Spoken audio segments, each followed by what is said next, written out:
L'invité du jour, Maître Rimte Guérimbaye, qui va nous parler du procès pénal. Maître, on a déjà commencé avec vous parce que le sujet vous interpellait tantôt. Avec vous, on va parler du procès pénal. C'est quoi le procès pénal? Oui, à mon avis, le procès pénal, c'est la phase où une personne qui se sent frustrée par le comportement d'une autre personne décide de saisir les instances judiciaires pour pouvoir entrer dans ses droits, pour que cette personne qui aurait commis la faute là puisse être condamnée. Donc voilà un peu, à mon avis, ça le procès pénal. Maintenant, comment le procès pénal peut se dérouler? C'est la question la plus importante. C'est que moi, en tant que citoyen tchadien, je pense qu'avec, en venant ici à Lonama, j'ai connu un accident face à une autre personne qui m'aurait tamponné. C'est que je pense que j'ai subi un préjudice, soit je suis blessé, soit mon vélo a été cabossé. Je dépose une plainte. La plainte peut être déposée au commissariat, à la police, au commissariat, à la gendarmerie ou bien chez le procureur. Donc, quand je dépose ma plainte, on m'auditionne ce procès verbal. Si la plainte est déposée chez le procureur fait un soit transmis.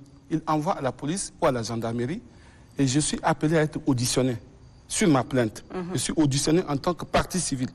Maintenant, la personne qui m'a cogné est auditionnée en tant que prévenue.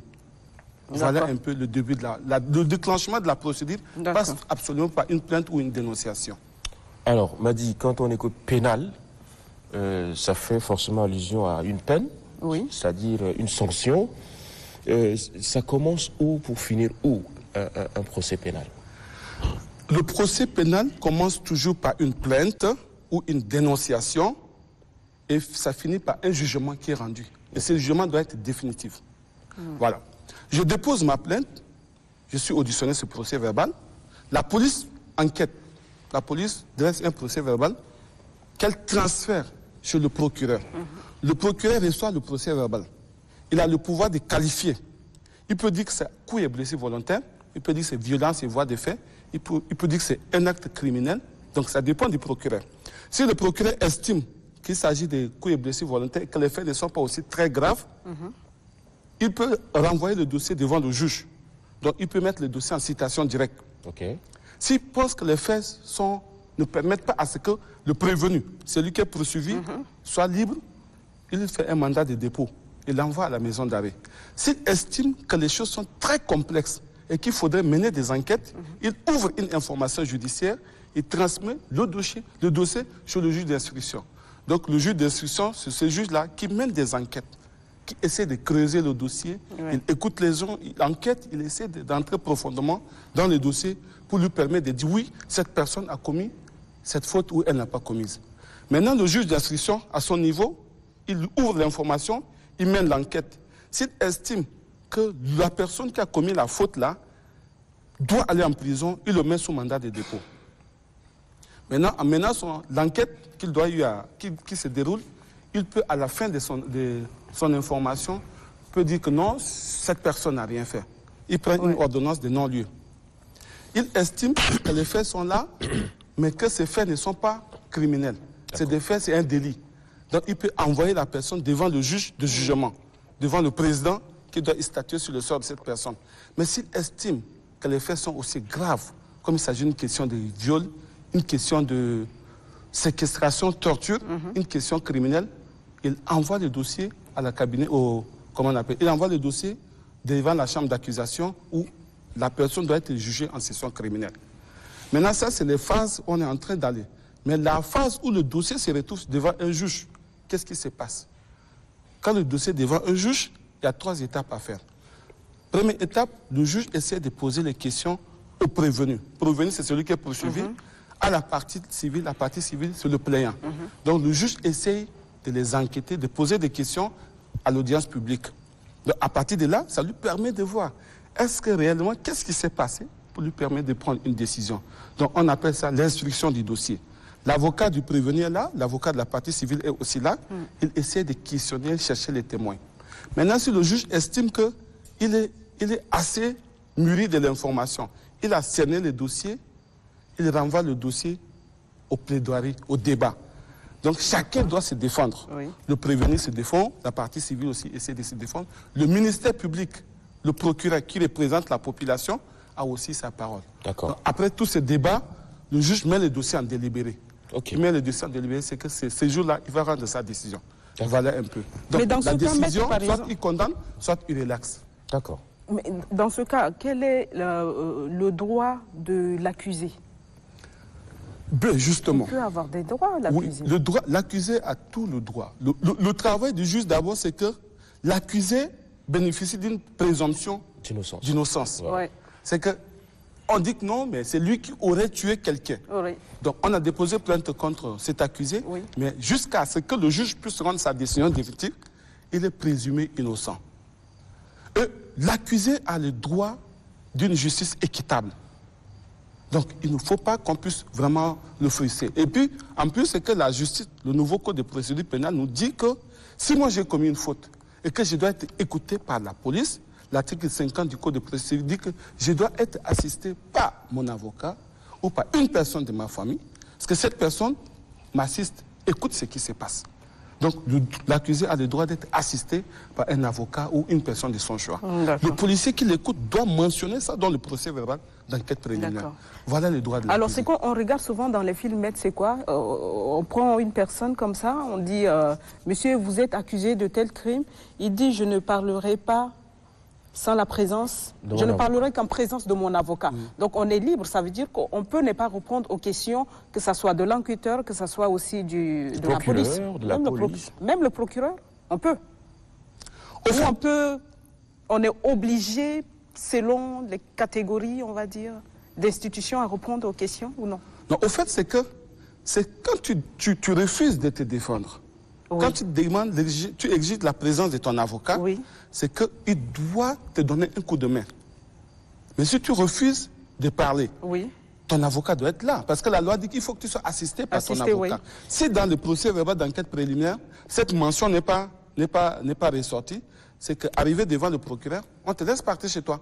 Parce que l'officier de la police judiciaire doit mentionner que tu as été assisté par ton avocat ou une personne de ton choix. D'accord. À l'audience, le prévenu peut dire non, mais moi je ne parle pas, soit je me remets à ma déclaration dans le procès verbal d'enquête préliminaire, Oui. soit je souhaite que mon avocat soit là pour pouvoir me défendre.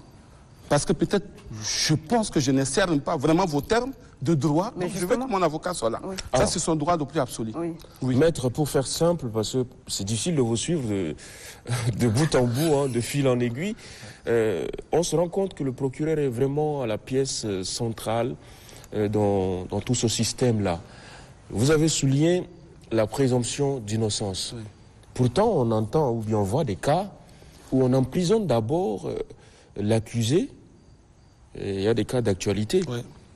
On le met en prison avant de le juger ou avant d'étudier même son dossier. Oui, justement, c'est que le procureur, quand il reçoit le dossier, il essaie de voir les gravités des faits. S'il pense qu'en laissant le prévenu libre, il doit y avoir un problème, un trouble à l'ordre public. Donc, pour ne pas que, par exemple, je suis présumé avoir tué ton frère, mais on vient devant le procureur, on me laisse rentrer chez moi, on se retrouve dans le même quartier. C'est qu'il y aura non. trouble à l'ordre public. Oui. Donc, pour éviter tout ça, le procureur essaie de mettre le prévenu sous le mandat de dépôt. Oui. On le laisse à la maison d'arrêt, le temps que la famille peut-être soit consolée, le temps qu'on puisse mener l'enquête, voir est-ce que vraiment il a commis cette faute ou il ne l'a pas commis. D'accord. Donc voilà, il faut absolument ça. Vous avez mis la police ou le procureur. Ça veut dire que la personne a le choix d'aller soit se confier à la police ou d'aller devant directement le procureur. Oui. Comment fonctionne la justice et la police dans le cas de procès pénal? D'accord. La police, c'est que j'habite le quartier Moussal, par exemple. J'ai un problème dans mon quartier. Un voisin qui tape mon enfant, par exemple. Un enfant mineur. Donc, je viens devant le commissaire je vais au commissariat le plus proche. J'essaie d'expliquer ma situation. Je dis, mon voisin vient de frapper mon fils. Il a cassé le bras. Je me plains contre ce monsieur. Donc, je souhaite que vous l'écoutez, ce procès verbal, que vous nous envoyez à la justice. Donc, la police écoute cette personne, le voisin, l'écoute ce procès verbal, il l'envoie devant le procureur. Voilà la phase où la plainte peut être déposée à la gendarmerie ou bien au parquet. Maintenant, l'autre, c'est que je peux déposer une plainte avec constitution de partie civile. C'est que je saisis directement Ma deuxième plainte, c'est que je peux saisir directement le procureur. Si j'estime que je n'ai pas confiance à la police, si je n'ai pas confiance à la gendarmerie, je saisis directement le procureur. Et le procureur envoie le dossier à la police, à la gendarmerie. Et les policiers ne peuvent que nous écouter sur procès verbal et nous renvoyer devant le procureur.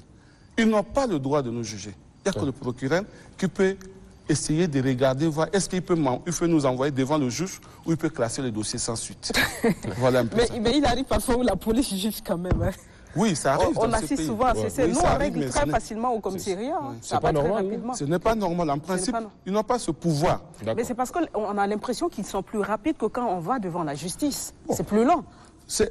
Au fait, c'est que ça dépend des situations. Le problème, c'est qu'on laisse la main à la police qui essaie de prendre la place du procureur. Ouais. Donc ça pose déjà un problème. Oui. Moi, si j'ai un problème, je suis à Moussal, mais on me convoque à Farcha. Parce que le commissaire de Farcha est neveu ou l'oncle à la partie qui me poursuit. Oui. Donc ça pose un problème. Donc pour être très clair, il faut saisir le parquetier qui fait soit transmis, il envoie là où il veut. Et après, le dossier revient devant lui. Donc il a la possibilité de qualifier l'infraction et d'envoyer devant le juge. S'il estime que non, les faits là ne constituent pas une infraction pénale, il peut faire le classement sans suite. Il vous demande de rentrer chez vous. Allez voir le juge civil, qui n'est pas lié à ces procureurs-là. Alors, on m'a dit c'est un sujet assez vaste dans le procès pénal, mais puisque Maître est notre invité, on va laisser un peu ce sujet de côté pour revenir à vous personnellement. Parlez-nous un peu de vous. Pourquoi avez-vous choisi de faire des études de droit? Quand avez-vous commencé déjà? Très rapidement. Oui, très rapidement. Dieu merci, j'étais à l'école Assemblée chrétienne, ici à Abdel-Djoumal. Et quand nous étions en classe de CM2, il y avait un monsieur qui n'est pas notre chef de classe, mais c'est le fils d'un général entre-temps. Donc il pense qu'il a le pouvoir sur tout le monde. Donc quand la maîtresse, Madame Dienon Joséphine, n'est pas là, il prend tout ce qu'on disposait en classe. Et un juge, il arrachait ce qu'on avait, parce qu'il était plus robuste et bon, il est un peu plus âgé que nous. Donc il nous maltraitait, et un juge, j'ai dit, mais ce n'est pas possible. J'étais rentré, j'ai suivi un film procès, et le matin, je suis venu voir la maîtresse, j'ai dit, mais il y a un problème en classe. Elle dit, à quoi? J'ai dit, mais chaque fois que vous n'êtes pas là, ce monsieur-là, il nous frappe. Il dit, ah, monsieur l'avocat. Mais elle est là encore vivante. Wow. Et c'est elle qui m'a appelé monsieur l'avocat, et depuis lors, j'ai décidé de devenir avocat. Dieu merci, par mes efforts personnels, les efforts de mes proches, de mes amis, je suis arrivé à être avocat aujourd'hui. Non, honnêtement, si c'est pour ça, je pense qu'on allait tous être des avocats, parce qu'on s'est fait taper dessus. On est forcément victime. Oui, mais bon, peut-être que c'est décidé que je sois là. Oui. Peut-être si c'est décidé, oui. Mais après, c'est toujours suite à des chocs ou ça dépend, hein, le choix. De l'injustice et tout ça. Donc voilà pourquoi je suis là. On a vu le fils à Lumumba, qui est architecte, je pense, et qui a décidé après d'être avocat, qui allait faire... donc ça s'entend, quoi. Peut-être qu'il a voulu défendre plus tard son père. Voilà. Il y a des gens qui ont perdu leurs parents dans des situations où la justice n'a pas été rendue. Ils ont dit, mais ce n'est pas normal. Et ils se sont efforcés à être avocats pour défendre les autres. Mais c'est une très bonne motivation. C'est une très bonne motivation. Et comment avez-vous intégré la vie professionnelle depuis? Quel est votre dossier, le dossier qui vous a marqué le plus? Bon, au fait, je suis entré dans le cabinet en 2013 pour devenir avocat stagiaire en 2015, pour devenir avocat titulaire en 2017. J'étais dans le cabinet d'un avocat qui s'est donné pour la question des droits de l'homme, qui défend les vulnérables et tout ça. Donc, j'ai grandi vraiment dans cette affaire-là, de défendre les vulnérables, défendre ceux qui n'ont pas de moyens et tout cela. Donc, j'ai assez de dossiers que j'ai eu à gérer, mais ces dossiers restent mes dossiers, restent les dossiers de ma vie. Ça ne pourrait pas être divulgué. C'est confidentiel. Le plus marquant, en tout cas. Mais le plus marquant, c'est un dossier de viol. Un papa de 62 ans qui a violé une fille de 5 ans. Et après, c'était devenu très, très compliqué. Et après, on s'est rendu compte qu'il est devenu fou à la maison d'arrêt. Je voulais dire ça. Mais est-ce qu'il n'a pas commencé à devenir fou avant ça? Non. Avant son acte? Non. Vous êtes sûr qu'il est lucide? On a eu à mener des enquêtes. Il a été consulté. Il n'était pas fou bien avant. Donc, mais c'est normal qu'il devienne fou de toute façon. Donc, vous avez bien gagné le dossier, le procès. Malheureusement, il est décédé en plus. Je pense qu'il n'a pas supporté non plus. Et est-ce que vous continuez à suivre la fille jusque-là? Oui, elle est assez grande maintenant. Elle se bat pas mal. On a essayé on l'a remis à un psychologue qui essaie de la remonter aujourd'hui. Elle mène sa vie et Et de temps en temps, elle essaie de sensibiliser les autres par rapport à la question des viols et tout cela. C'est bien. Voilà. Mais c'est ce qu'on disait tantôt, en fait, bien. la frustration qui t'amène à choisir un métier. Et ça rejoint un peu maître. Hein. Ouais, c'est ça. Justement. Toi, tu as choisi aussi par frustration ou non? Moi, non, mais taper, je sais qu'on m'a tapé. Hein. Moi, je sais que j'étais chef de classe, mais il y a des moments où j'étais incapable de dire, tel qu'on dit les noms des bavards. La liste des bavards. J'avais les gaillards devant, il y a un qui me dit, toi, Inti. Je vais trop m'en sortir. En tout cas, donc maître, c'est assez compliqué. Oui, une conclusion. Oui, une conclusion. Je crois que, très désolé, je suis vraiment désolé pour ce qui se passe parce que souvent, c'est ceux qui font la loi qui te donnent ce luxe, c'est dans ce luxe-là de violer aussi la loi. Je ne reviens pas sur des événements récents, mais je vous dis une chose, c'est qu'il faudrait qu'on arrête certaines choses qui ne nous arrangent pas dans ce pays. Aujourd'hui, je suis tchadien, j'ai commis une infraction en N'Djamena. La loi dit que je dois être jugé dans le ressort de la commission de l'infraction. Donc, en principe, je dois être auditionné en présence de mon avocat ou en présence d'une personne qui est plus proche de moi, qui permet à ce qui peut me suivre dans ce que je fais. Je crois que tout ce que nous faisons, nous laissons des histoires derrière nous et il faudrait qu'on puisse faire des choses. Je suis très content de passer ici pour pouvoir m'exprimer par rapport à la procédure pénale. Merci. La procédure pénale, elle est ce qu'elle est et nul n'est au-dessus de la loi. D'accord. Je vous remercie. Merci beaucoup, C'est maître. pas tombé dans l'oreille d'un sourd. Merci infiniment, maître, d'être passé ce matin, notre invité. C'est beaucoup de renseignements, beaucoup d'informations, surtout pour nos téléspectateurs. Tout à fait. Voilà, donc on espère vous retrouver prochainement. Je serai toujours disponible. Nous avons la procédure civile, la procédure sociale, commerciale et tout cela. Ce sera toujours un plaisir. Merci d'être passé. C'était maître Rimte Guerimbay qui nous a parlé du procès pénal. Merci maître et à très bientôt. Merci.